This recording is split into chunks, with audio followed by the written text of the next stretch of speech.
y'all, it's Savannah, and I know you've all been working really hard this winter to get ready for show season. So, in honor of show season being right around the corner, I decided to put together a little video of tips to help raise your dressage scores.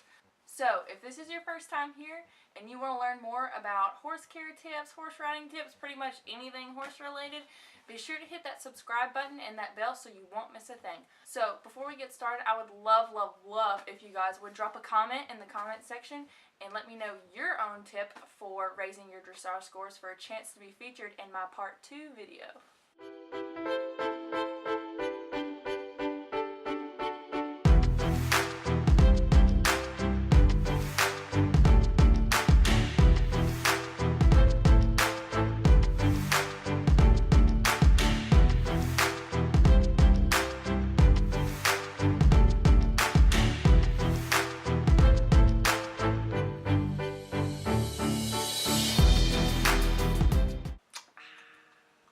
Best thing ever.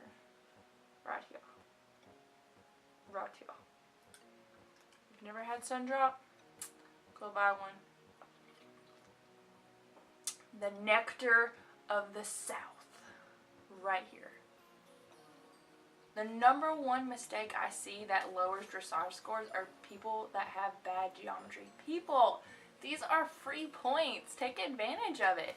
Learn how to ride proper circles. A good tip is to ride proper circles every single time you ride. Don't cut corners. Ride a perfect 20-meter circle, a perfect 10, a perfect 15 every single time. And then it'll start to become muscle memory and you'll be able to ride them when you're under pressure in a test. I know this one's kind of a given, but some people don't do it. Practice your test.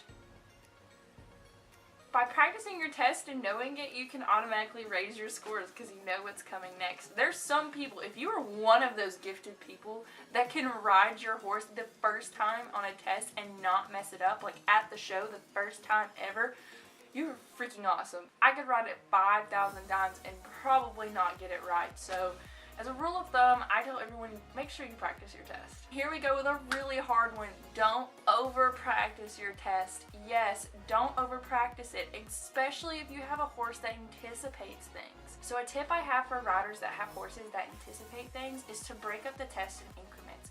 Maybe only practice the ends, maybe only practice one element. Sometimes you can add extra elements, or sometimes you can not do things. For instance, if you have a horse that always anticipates halting at X going down the center line, practice going down the center line a few times and just trotting straight through instead of halting, or going through the center line and walking instead of halting. By breaking things up like that, you make your horse more rideable in a sense. So in other words, you'll be able to have a better test because your horse is like, okay, she's gonna do something, but I don't know what it is, so they're listening to you more. My next tip is use anticipation as a tool. I know this is kind of contradictory to what I just said, but anticipation isn't always a bad thing when it comes to doing a dressage test at a show. Sometimes it can help fill up loose ends that you don't exactly have confirmed. For example, when I first got Ugly Betty, it was so hard for me to pick up the left lead. For some reason, I just couldn't ride it very well. When I finally got it under control and was ready to show, we figured out when I showed, I choked. I choke every time. And so as a band-aid, what we would do is my movement would start at C. So I needed to go from walk to canter at C. So what we started doing is at A and C on each end in the warm-up, I would pick up the left lead canter every single time going to the left. So when I finally went to do my test, my horse would start anticipating, okay, at C we kind of canter and we always cantered left. So even if I didn't ask right, she would still kind of anticipate, okay, well, she's been wanting me to do it to the left, so I'm just going to do it to the left. So that's an example of how anticipation can be a tool. So this is where the balance of horsemanship comes in. Being able to have your horse anticipate just enough, but not so much that they do things early, costing you maybe half a point. Another easy thing that a lot of people can fix are halts. There's a lot of people that don't do their halts right. Not right in the sense that they're not square, or it's not on the center line. But a lot of your halts in training level, in intro, I don't even know if they do it in intro actually. We're going to say first, second level. A lot of people don't maintain their halts long enough. So long enough, I mean 3 seconds minimum. If you actually look at the test, they say in parentheses, under the directive ideas, if you look in tests, it says a minimum of 3 seconds. And a lot of judges will actually give you half a point lower because you don't maintain that halt for 3 seconds. So the best thing to do is come in, halt, breathe, 1, 2, 3, and then move on. If your horse is really, really good at halts, make sure you maintain that halt, maybe 4 seconds. So you can show off and show the judge like, yeah, I can do a halt. I have this stationary, I can do it. And if you have a horse that it's hard for it to stay still, I recommend doing a minimum of 3 seconds if you can, and if you can't, it's probably best to maybe do 2 seconds. Just show the judge that you're able to sit stationary and immobile, and then move on. Another tip I have, you probably need to slow down or speed up your horse's tempo. And by that, I mean a lot of school horses, especially when young riders ride them, they kind of have this putsy gait, right? So that there's not a lot of activity you see there. And by speeding it up just a little bit, a lot of the tests call for a freely moving horse. So by speeding it up just a little bit, you're able to create that illusion that you have a nice freely moving forward and active gaited horse. Sometimes I'll see a lot of hotter horses. It's generally the off-the-track horses, the younger horses, or the eventers. They generally have these fast-paced horses that they're just naturally very forward horses. Well, if you're able to maybe slow it down a little bit, you can create that illusion that you have a nice animated, swinging, relaxed gait, which overall makes your scores probably go up half a point.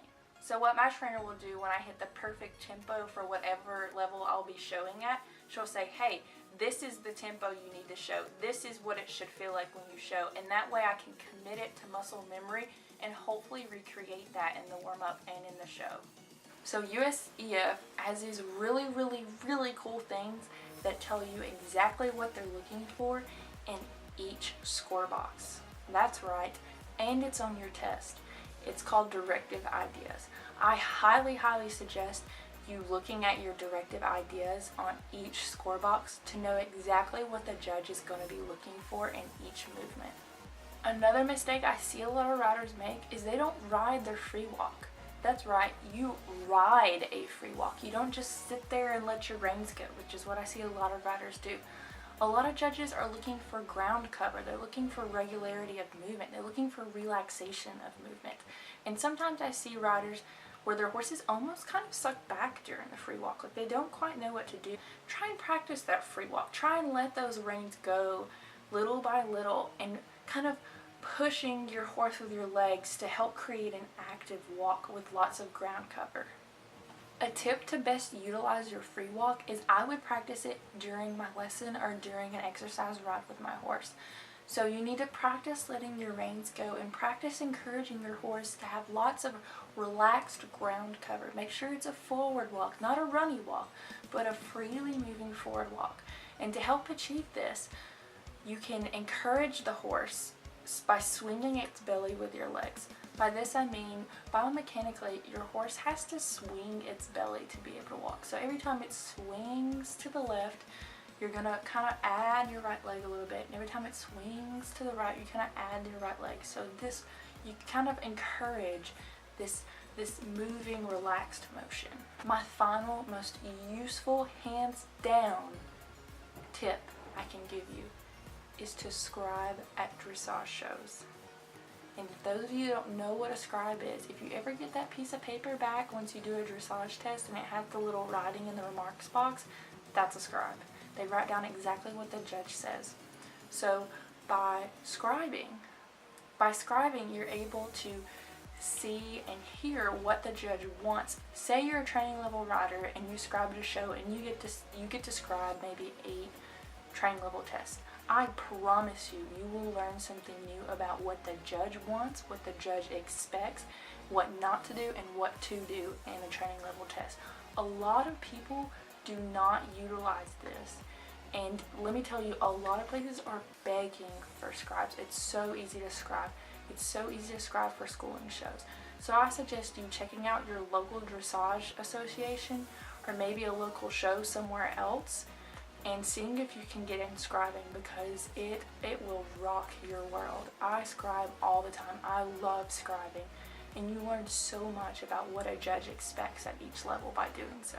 Well guys, that's all the tips I have for you today. I hope you're able to utilize some of these. I hope you took something away from this video, and I wish you all the best of luck for the 2018 show season. Be on the lookout for part 2. It's going to be a little more in depth than this one. Going to have a little more explanations for stuff as well as reference videos. So thank you all for watching, and I'll see you next time. Bye!